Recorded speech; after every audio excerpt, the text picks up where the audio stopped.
प्रधानमंत्री ने प्रवासी भारतीय दिवस की दी शुभकामनाएं। प्रवासी भारतीयों को राष्ट्रदूत की दी संज्ञा। भारतीय संस्कृति को विश्व स्तर पर लोकप्रिय बनाने में योगदान को सराहा। राज्य में स्वास्थ्य सेवाओं को सुदृढ़ बनाने पर सरकार का फोकस। मुख्यमंत्री हेमंत सोरेन ने आदित्यपुर में अस्पताल का किया उद्घाटन। राज्य कैबिनेट की बैठक आज। भूअर्जन और रिंग रोड जमीन घोटाला मामले में एसीबी की कई जिलों में छापेमारी। 17 आरोपी गिरफ्तार। शिकायतकर्ता की आरोपियों की संपत्ति जब्त करने की मांग। और जमशेदपुर में 3 दिवसीय पूर्वी सिंहभूम साहित्य उत्सव की शुरुआत। साहित्यकारों और कलाकारों में उत्साह। लौ नगरी में डॉग शो का भी आयोजन।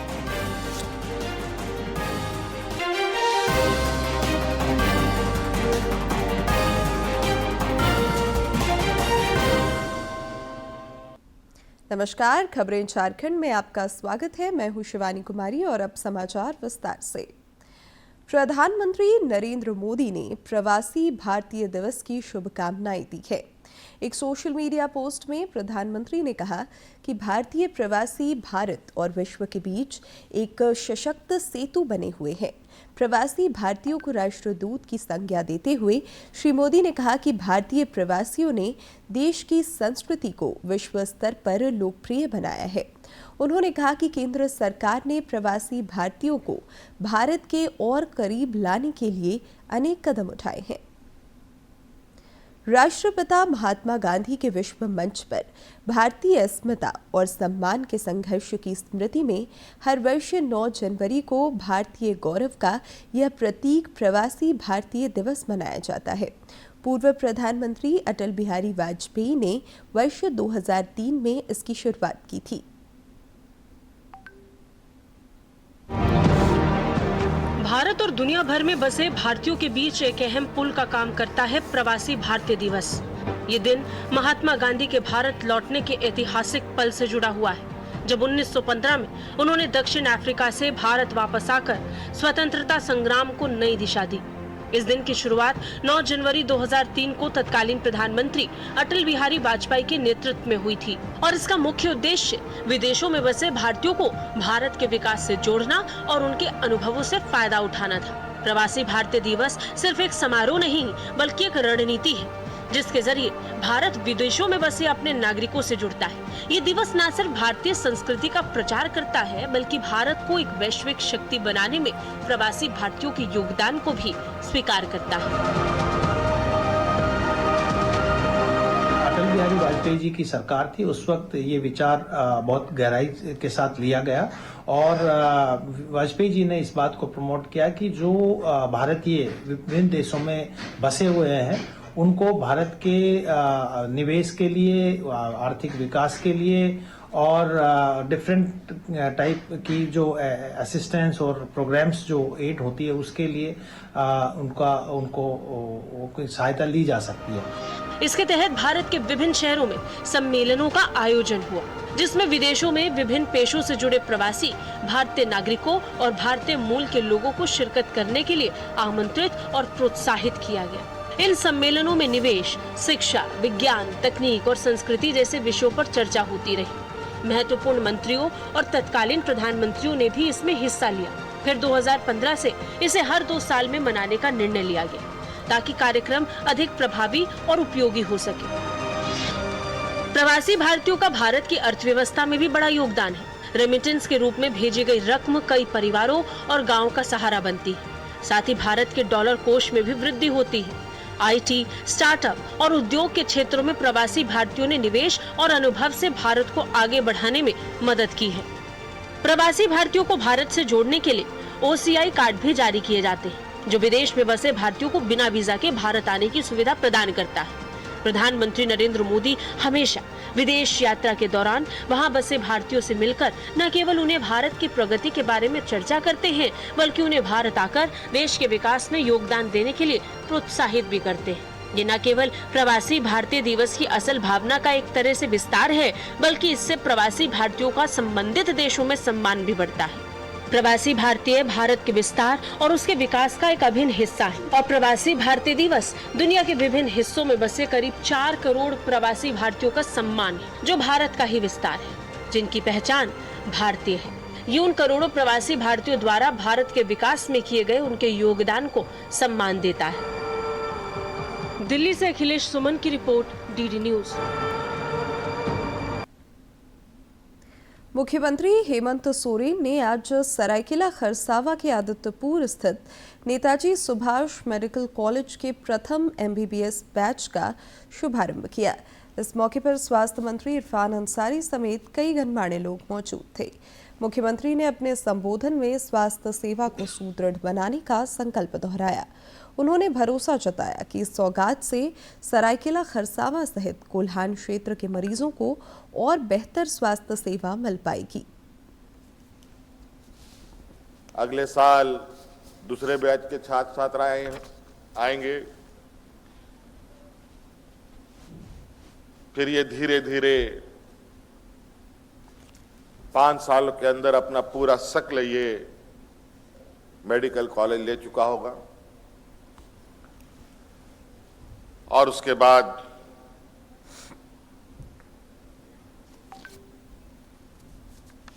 जब आप एक शिक्षित होनहार डॉक्टर के रूप में शिक्षा ग्रहण करके बाहर निकलेंगे, निश्चित रूप से आप सभी लोगों से, आम जनों की बड़ी उम्मीद होगी।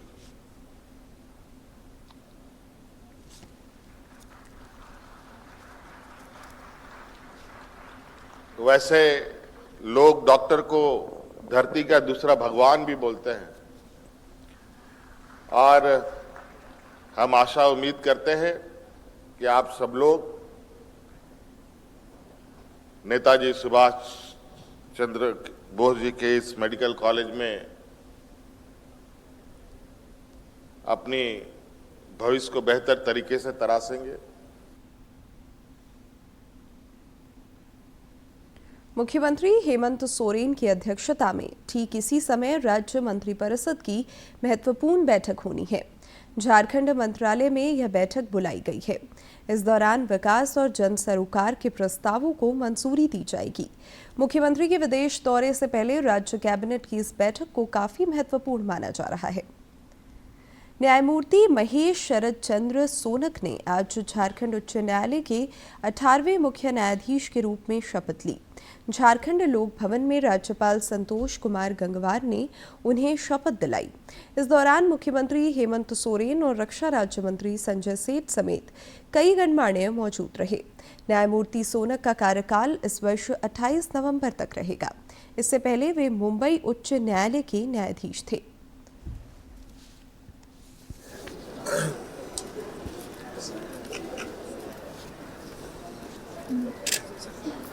I,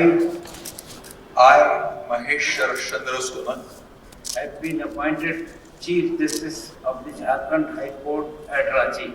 having been appointed Chief Justice of the Jharkhand High Court at Ranchi, Do solemnly affirm do solemnly affirm that I will bear true faith and allegiance to the Constitution of India as by law established. that I will bear true faith and allegiance to the Constitution of India as by law established, That I will uphold the sovereignty and integrity of India. that I will uphold the sovereignty and integrity of India, That I will duly and faithfully and to the best of my ability, knowledge and judgment that I will duly and faithfully and to the best of my ability, knowledge and judgment perform the duties of my office without fear and favor or favor, affection or ill will. perform the duties of my office without fear or favor, affection or ill will, And that I will uphold the Constitution and the laws. and that I will uphold the Constitution and the laws. Thank you.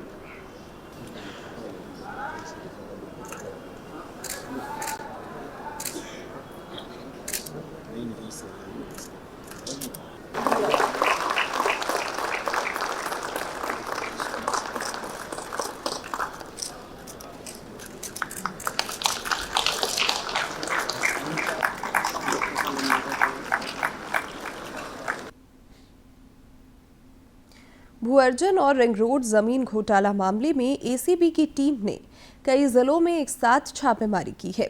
इस मामले में 17 आरोपी गिरफ्तार किए गए हैं। ACB ने धनबाद में भी दबिश देकर तत्कालीन जिला भूमि अर्जन पदाधिकारी उदयकांत पाठक, तत्कालीन अंचलाधिकारी विशाल कुमार, तत्कालीन सर्किल इंस्पेक्टर नीलम सिन्हा, कुमारी रत्नाकर समेत अन्य लोगों को गिरफ्तार किया। एसीबी ने समाज सेवी रमेश राही की शिकायत पर मामला दर्ज करते हुए यह कार्रवाई की है। इस मामले में 34 लोगों के खिलाफ प्राथमिकी दर्ज की गई थी। समाज सेवी रमेश राही ने आरोपियों की संपत्ति जब्त करने की मांग की है ताकि पीड़ित लोगों को न्याय मिल सके। के बाद थाना में एफआईआर हुआ था। बाद के दिनों में 2016 में एसीबी में एफआईआर दर्ज हुआ था। 16 से जांच चल रही थी और 2026 में गिरफ्तारी हुई है। देर हुई, दुरुस्त हुई है, इसलिए इसके लिए मैं एसीबी के अधिकारियों को धन्यवाद देता हूं। केंद्रीय गृह मंत्री अमित शाह ने आज वर्चुअल माध्यम से राष्ट्रीय आईडी डेटा प्रबंधन प्रणाली NIDMS का शुभारंभ किया। उन्होंने इस प्रणाली को आईडी रोधी और आंतरिक सुरक्षा व्यवस्था को मजबूत करने की दिशा में एक महत्वपूर्ण कदम बताया।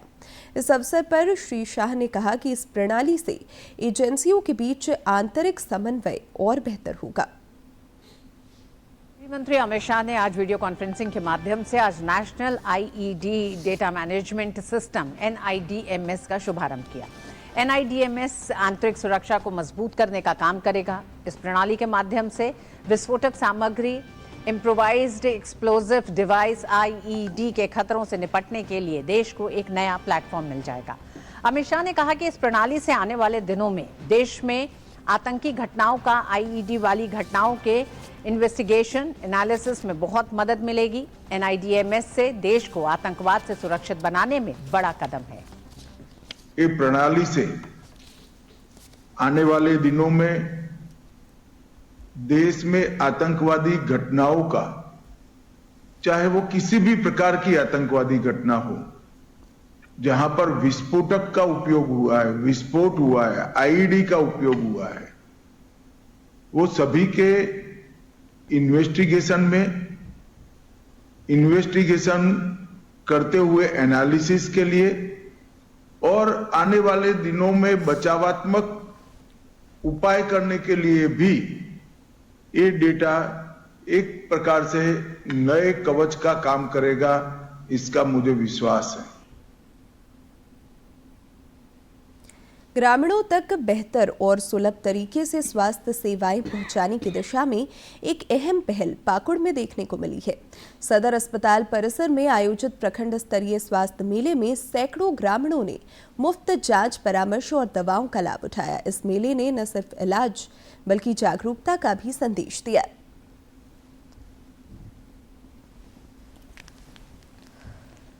पाकुड़ सदर अस्पताल परिसर में शुक्रवार को प्रखंड स्तरीय स्वास्थ्य मेले का आयोजन किया गया। मेले का उद्घाटन अपर समाहर्ता जेम्स सोरीन और civil surgeon doctor Surendra Kumar Mishra ने संयुक्त रूप से किया। स्वास्थ्य विभाग की ओर से लगाए गए विभिन्न स्टॉलों पर यक्ष्मा, मलेरिया, कुष्ठ, कैंसर, त्वचा रोग और दंत रोग से संबंधित मरीजों की जांच की गई और उन्हें चिकित्सीय परामर्श के साथ दवाएं भी उपलब्ध कराई गई। जितनी भी स्वास्थ्य सुविधाएं हैं, हम ग्राम स्तर पर इसको पहुंचा सकते, क्योंकि दूर दराज से बहुत से मरीज नहीं आ पाते हैं। चाहे और भी हमारी योजनाएं जो चल रही हैं, जैसे कि दिव्यांगता है, आयुष्मान कार्ड बनाना है, काफ़ी परेशानी होती है। इसीलिए हम लोग प्रखंड स्तर पर कर रहे हैं। स्वास्थ्य मेले में दिव्यांगता जांच के लिए पंजीयन, आयुष्मान भारत कार्ड निर्माण और केंद्र एवं राज्य सरकार की स्वास्थ्य योजनाओं की जानकारी देने की व्यवस्था भी की गई थी। सुबह से ही मेले में ग्रामीणों की लंबी कतारें देखने को मिली। डॉक्टरों, स्वास्थ्य सहिया और स्वास्थ्य कर्मियों ने पूरी सक्रियता के साथ लोगों को योजनाओं के प्रति जागरूक किया और उनका लाभ लेने की अपील की। सहिया दीदी लोग गाँव से जितना भी पेशेंट है, रोगी सब है, उन लोग को हम लोग लाए हैं और सभी को जो बीमारी है उसके स्तर से हम लोग इलाज, परामर्श, माने जो सुविधा है हम लोग दिला रहे हैं। आयुष्मान जितने भी कार्ड बनते हैं सब कार्ड बनाया जा रहा है। जिस व्यक्ति का कार्ड बनता है उसको लाभ मिलता है। अभी तो 5 लाख कर दिया था, अभी 15 लाख कर दिया गया है एक कार्ड पर, और उसमें सारी सुविधा है। स्वास्थ्य विभाग की यह पहल ग्रामीण क्षेत्रों तक स्वास्थ्य सेवाओं की पहुंच को मजबूत करने की दिशा में एक सराहनीय कदम है। सिविल सर्जन ने बताया कि ऐसे स्वास्थ्य मेले जिले के सभी प्रखंडों में आयोजित किए जा रहे हैं ताकि दूर दराज के गांवों में रहने वाले लोगों को भी समय पर और बेहतर स्वास्थ्य सुविधा मिल सके। यह मेला स्वास्थ्य जागरूकता और विश्वास तीनों का संगम बनकर सामने आया है। डीडी न्यूज के लिए पाकुड़ से रामप्रसाद सिन्हा की रिपोर्ट। रांची स्थित राज्य संग्रहालय में झारखंड के 32 जनजातियों का जीवन दर्शन कराने के उद्देश्य से उनके विविध आयामों को दर्शाने का प्रयास किया गया है। संग्रहित वस्तुओं के माध्यम से जनजातियों के रहन सहन, खान पान, लोक कला और संस्कृति को संरक्षित किया गया है। इस संबंध में विशेष जानकारी दे रहे हैं हमारे सहयोगी।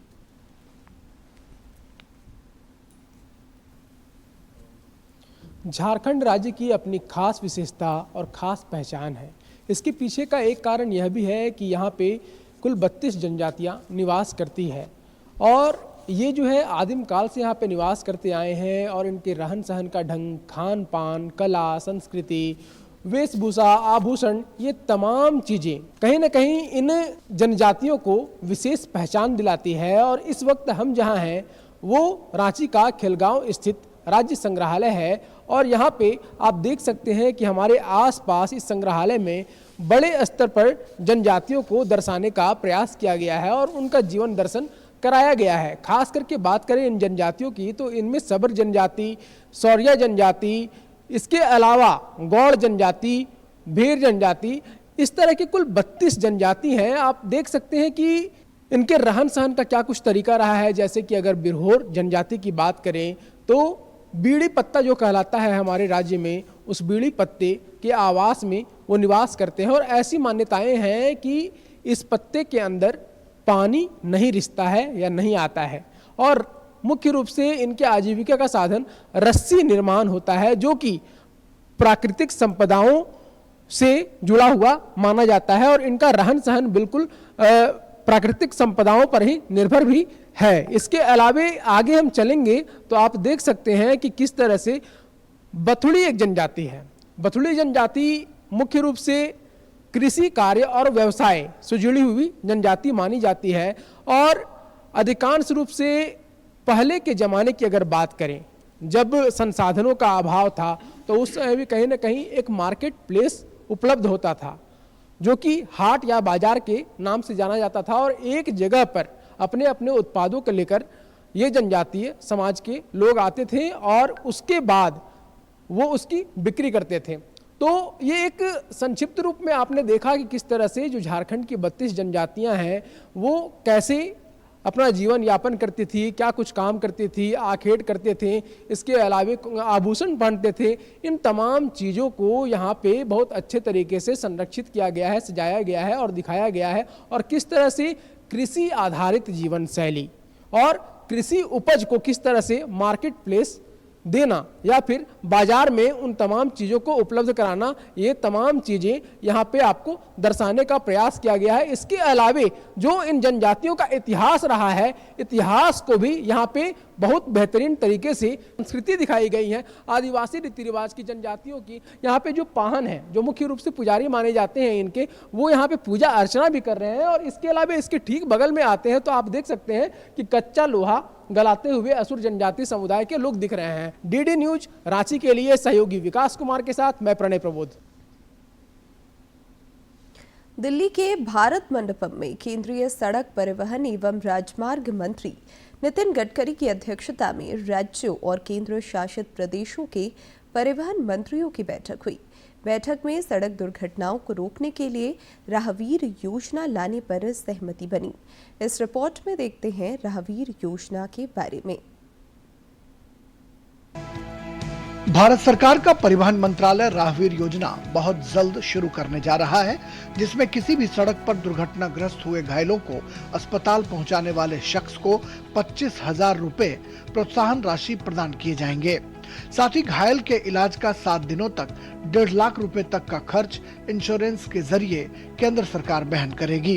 राहवीर योजना को बहुत जल्द प्रधानमंत्री लॉन्च करेंगे।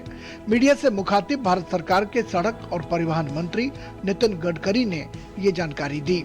देश में कहीं भी अगर एक्सीडेंट होता है किसी भी रोड पर, केवल एनएच पर नहीं, और इसमें अभी पहली बात जो इसको एक्सीडेंट होने के बाद हॉस्पिटल तक पहुंचाएगा तो उसको हमने राहवीर बोला है और उसको हम 25,000 रुपये का अवार्ड देंगे। दूसरी बात, कोई भी हॉस्पिटल में, प्राइवेट, पब्लिक, सरकारी, कोई भी, उसको जहां एडमिट किया जाएगा वहां मिनिमम 7 दिन का 1.5 लाख रुपए तक का खर्चा हम देंगे। उसका इंश्योरेंस डिपार्टमेंट से ये पैसा, इंश्योरेंस के साथ हमने कोऑर्डिनेशन किया है और ये पैसा इंश्योरेंस की तरफ से हम उनको देंगे। राज्यों और केंद्र शासित प्रदेशों के परिवहन मंत्रियों की बैठक के बाद नितिन गडकरी ने कहा कि स्लीपर कोच बसों में आग लगने की खबरें लगातार प्रकाश में आ रही हैं, जिसमें बसों के बॉडी के निर्माण में कई तरह की विसंगतियों की खबर मिलती है। इसे रोकने के लिए अब ऑटोमोबाइल कंपनियां ही बस की बॉडी का निर्माण नियम कानून के तहत कराएंगे ताकि ऐसी घटनाओं पर लगाम लगाई जा सके।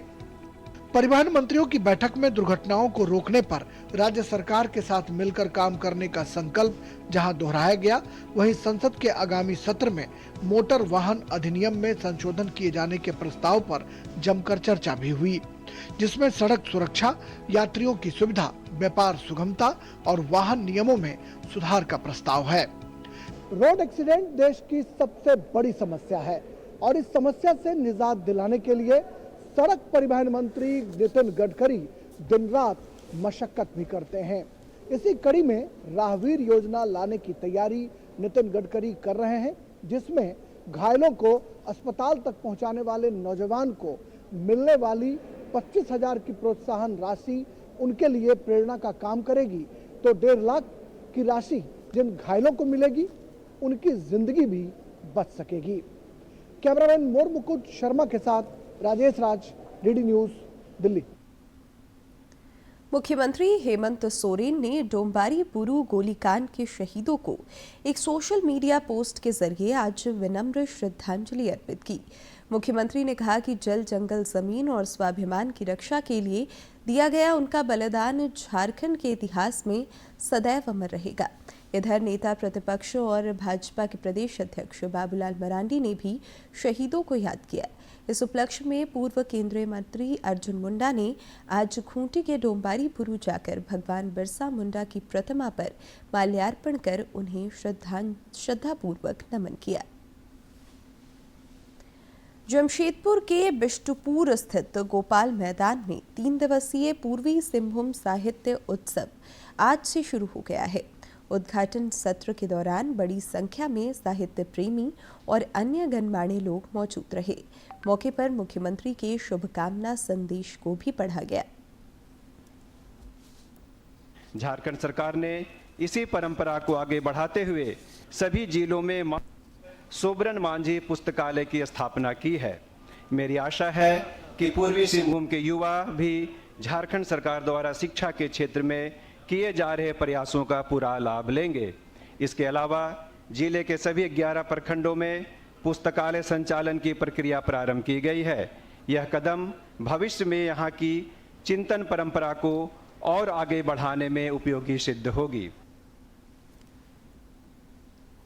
जमशेदपुर में केनल क्लब की पहल पर आयोजित 3 दिवसीय वार्षिक डॉग शो का आज उद्घाटन हुआ। इस शो में देश भर से सैकड़ों खूबसूरत और दुर्लभ नस्ल के स्वान हिस्सा ले रहे हैं। टाटा स्टील के एमडी टीवी नरेंद्र ने शो का उद्घाटन किया।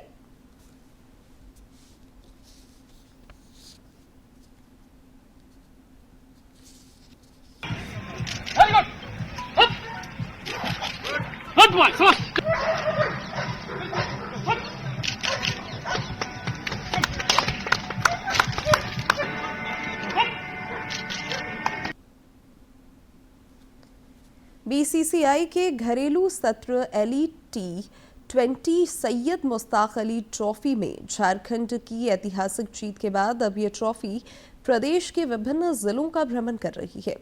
इसी कड़ी में यह प्रतिष्ठित ट्रॉफी कल कोडरमा पहुंची, जहां जिमखाना क्लब में इसका भव्य स्वागत किया गया।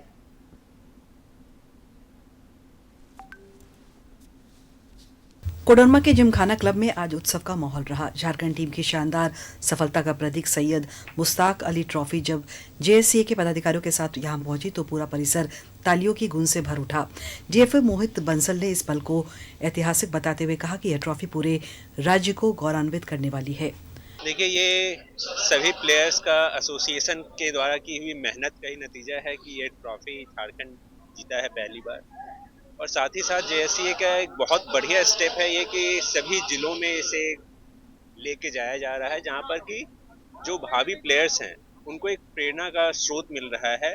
और आगे हम उम्मीद करते हैं कि और भी ऐसी ट्रॉफियां और भी बड़ी बड़ी ट्रॉफियां झारखंड को मिलें। कोडरमा जिला क्रिकेट एसोसिएशन द्वारा आयोजित इस विशेष कार्यक्रम में खिलाड़ियों के साथ साथ जिला प्रशासन के आला अधिकारी भी शामिल हुए। सचिव दिनेश सिंह ने बताया कि इस ट्रॉफी के भ्रमण का मुख्य उद्देश्य ग्रामीण और जिला स्तर के खिलाड़ियों में यह विश्वास जगाना है कि वे भी मेहनत के बल पर राष्ट्रीय पटल पर चमक सकते हैं।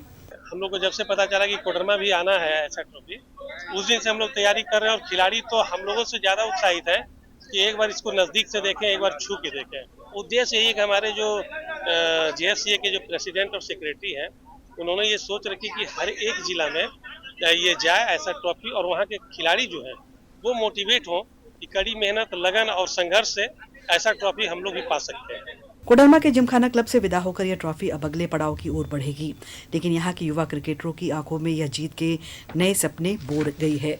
निश्चित रूप से इस ऐतिहासिक ट्रॉफी का दीदार कोडरमा के भविष्य के क्रिकेट सितारों के लिए किसी बड़े सपने के सच होने जैसा है। डीडी न्यूज के लिए कोडरमा से गजेंद्र की रिपोर्ट। छत्तीसगढ़ के राजनंदा गांव में आयोजित 9वीं federation cup national wushu championship में साहिबगंज की कोमोला कुमारी ने तावलू स्पर्धा में कांस्य पदक जीतकर जिले और राज्य का नाम रोशन किया है। साहेबगंज के पतना प्रखंड की रहने वाली वुशु खिलाड़ी कोमोला ने बताया कि वुशु चैंपियनशिप में अब तक उन्होंने 2 बार कांस्य पदक जीता है। उन्होंने बताया कि यह खेल चाइनीज मार्शल आर्ट से जुड़ा हुआ है, साथ ही इसमें अच्छे करियर की संभावना है।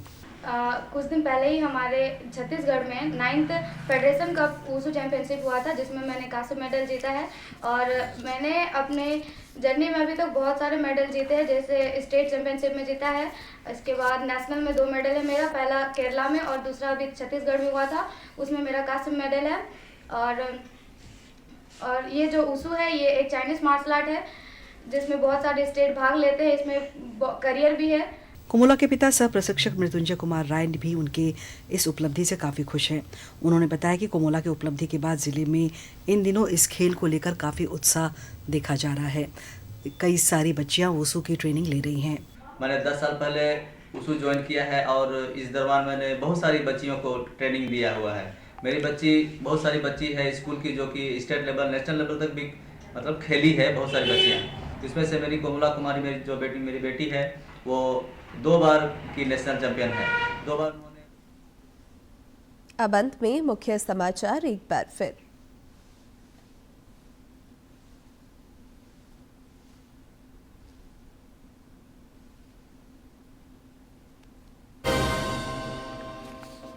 प्रधानमंत्री ने प्रवासी भारतीय दिवस की दी शुभकामनाएं। प्रवासी भारतीयों को राष्ट्रदूत की दी संज्ञा। भारतीय संस्कृति को विश्व स्तर पर लोकप्रिय बनाने में योगदान को सराहा। राज्य में स्वास्थ्य सेवाओं को सुदृढ़ बनाने पर सरकार का फोकस। मुख्यमंत्री हेमंत सोरेन ने आदित्यपुर में अस्पताल का किया उद्घाटन। राज्य कैबिनेट की बैठक आज। भूअर्जन और रिंग रोड जमीन घोटाला मामले में एसीबी की कई जिलों में छापेमारी। 17 आरोपी गिरफ्तार। शिकायतकर्ता की आरोपियों की संपत्ति जब्त करने की मांग।